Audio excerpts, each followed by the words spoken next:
Hello friends, welcome to the new episode of my channel. আমি Prince. তো এখন কথা বলবো ও ম্যাডাম গানটাকে নিয়ে। এবার এই গানটা নিয়ে কেন পজিটিভলি আমি কথা বলছি, তার বড় কারণ হচ্ছে বাংলাতে এরম গান অনেক দিন পরে কিন্তু পাওয়া গেল। এরম গান মিসিং হয়ে গেছিলো ইন্ডাস্ট্রি থেকে, সত্যি কথা বলতে গেলে পুরোপুরি মিসিং হয়ে গেছিলো। এরম গান কেউ বানাচ্ছিলই না। আমরা শুধুমাত্র জিৎ দেব, অঙ্কুশ সোহম এদের সিনেমাতে এরম গান শুনতে পেতাম, তাও বহুদিন আগে। জিৎদার সিনেমাতে হলেও আর সেইভাবে দেখা যায় না। ইভেন খাদানেও কিন্তু এইরকম কোনো গান নেই, মানে এটা যে ধরনের গান আর কি, মানে হিরো রীতিমতো ফ্লার্ট করছে, গান করছে। এবং খাদান ওরম গান ডিজার্ভও করে না। খাদান পুরোপুরি একটা অন্যরকম একটা মুভি ছিল, সেই হিসেবে গানগুলো সেরকম ছিল। কিন্তু এই রকম গান বহুদিন বাংলা ইন্ডাস্ট্রিতে মিসিং ছিল। এর আগে এই সিনেমার যে গান এসেছিলো, বাবুসোনার প্রথম গান যেটা এসেছিলো হাওয়া হাওয়া, আমার গানটা কিন্তু মোটামুটি লেগেছিল। আমি বলেছিলাম যে গানটাকে সাপোর্ট করছি তার কারণ এরম গান হয় না বলে। গানটা আমার মোটামুটি লেগেছিলো, সেটা আমি রিভিউতেও বলেছিলাম। কিন্তু আমি এটাও বলেছিলাম জিতু কামালের মধ্যে কিন্তু ক্যাপাবিলিটি রয়েছে, এবং এই জিৎ শ্রাবন্তী জুটিটাই কিন্তু মানাচ্ছে। সরি, জিৎ শ্রাবন্তী বলে ফেললাম। জিতু শ্রাবন্তী জুটিটাই কিন্তু ভালো মানাচ্ছে, তাকে একসঙ্গে ভালো লাগছে। এবং শ্রাবন্তী এতদিন পরে তাকে আবার এই পুরোনো মেজাজে পাওয়া যাচ্ছে, আবার তাকে আমরা নাচতে দেখছি। এরম মানে সিন তো এর আগে আমরা ছোটোবেলায় তাকে বহুবার করতে দেখেছি। এতদিন পর তাকে এইভাবে দেখে, এবং শ্রাবন্তীরও কিন্তু বয়সটা কিন্তু কিছু কম হলো না। আমরা সেই কবে থেকে দেখছি ভাবো না, সেই চ্যাম্পিয়নের টাইম থেকে দেখছি, 2003-4 সাল থেকে আমরা শ্রাবন্তীদিকে দেখছি। এখন বয়স তো আই থিঙ্ক যথেষ্টই ভালো হয়েছে। সেই বয়সে দাঁড়িয়ে কিন্তু নিজের ফিটনেস যেরকম যা রেখেছে বা রাখার চেষ্টা করছে, আজও যেরকম ক্যারেক্টারের জন্য নিজেকে ফিট রাখছে, এটা কিন্তু যথেষ্ট কিন্তু প্রশংসার দাবি রাখে। এবং জিতু কামালের এই গানে যে মানে কী বলবো, যে স্ক্রিন প্রেজেন্সটা কিন্তু যথেষ্ট ভালো লাগছে। ফালতু তো খিল্লি করে লাভ নেই, সে একজন ভালো পারফর্মার, এটা নিয়ে কোনো সন্দেহ নেই। তাকে কোনো দিন কমার্শিয়ালি ইউজ করা হয়নি।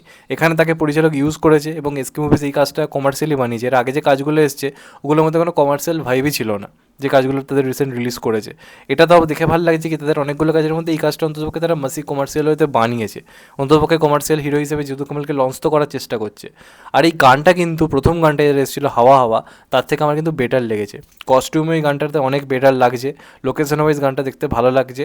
এবং সর্বোপরি আগের গানটাতে একটুখানি ছাবড়ি ছাবড়ি ব্যাপার স্যাপার ছিল, কিন্তু এই গানটার মধ্যে কিন্তু প্রপারলি এরম গান বহুদিন ধরে মিসিং ছিল। সে অনেক আগে অঙ্কুশের ইডিয়েট ফিডিয়েট এরম গান থাকতো, তোকে হেভি লাগছে বা আরও যে গানগুলো ছিল, অনেক দিন পরে এরকম গান কিন্তু বাংলাতে হলো। এবং এই গানটা কিন্তু দেখতেও ভালো লাগছে, গানটাতে পারফরমেন্সও ভালো। শ্রাবন্তী দিকে অনেকদিন পর প্রপারলি নাচতে দেখা যাচ্ছে।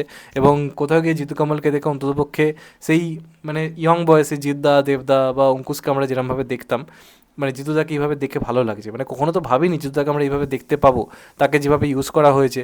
কিন্তু সে একজন ভালো পারফর্মার। মানুষ সিনেমাতেও জিদ্দার পাশাপাশি তার অ্যাক্টিং আলাদা করে নজর কেড়েছিল। তাকে আমার তখনই সিনেমাটা দেখে মনে হয়েছিল তাকে কেউ কেন ইউজ করে না, অপরাজিতাতে ওরকম একটা পারফরমেন্স। তো আমার মনে হয় সে কিন্তু একজন ভালো ভার্সেটাইল বড় স্টার হওয়ার দক্ষতার আগে এখনও হাতে সময় রয়েছে।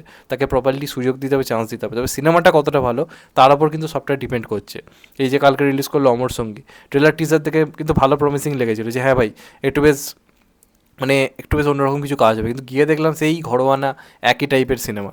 এবার এটার ক্ষেত্রে যদি তাই হয়, যদি একটু কমার্শিয়াল জিনিসপত্র রাখে, মার্কেটিং ভালো করে, ওয়ার্ক করবে কি না আমি বলতে পারছি না, কারণ কমার্শিয়াল মার্কেটে এখন নাম করা যারা রয়েছে তাদের সিনেমা বাদে হলে লোকটা না খুব চাপ।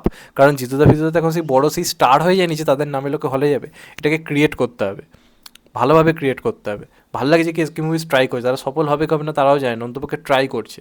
এটাকে অ্যাপ্রিসিয়েট করতে হবে। তো আমার কিন্তু এই গানটা বেশ ভালো লেগেছে। অনেকদিন পরে সেই পুরোনো ভাইবসটা পেলাম, এবং প্রথম গানটার থেকে এই গানটা কিন্তু অনেকটা বেটার লেগেছে। এরকম মাসি কমার্শিয়াল সং ইন্ডাস্ট্রিতে দরকার রয়েছে, দেখলে তো কিশোরী কত বড় হিট হলো।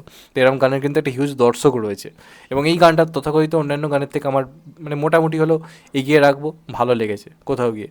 তোমাদের কেমন লেগেছে অবশ্যই কিন্তু কমেন্ট করে জানিও, এবং চ্যানেলটা নতুন হলে চ্যানেলটা সাবস্ক্রাইব করে দিও and get the bell icon. ভালো থেকো সবাই, টেক কেয়ার, নমস্কার, আবার দেখা হবে। এখন তো বাই, সবাই ভালো থেকো, সুস্থ থেকো, টেক কেয়ার, নমস্কার, আবার দেখা হবে, ভালো থেকো।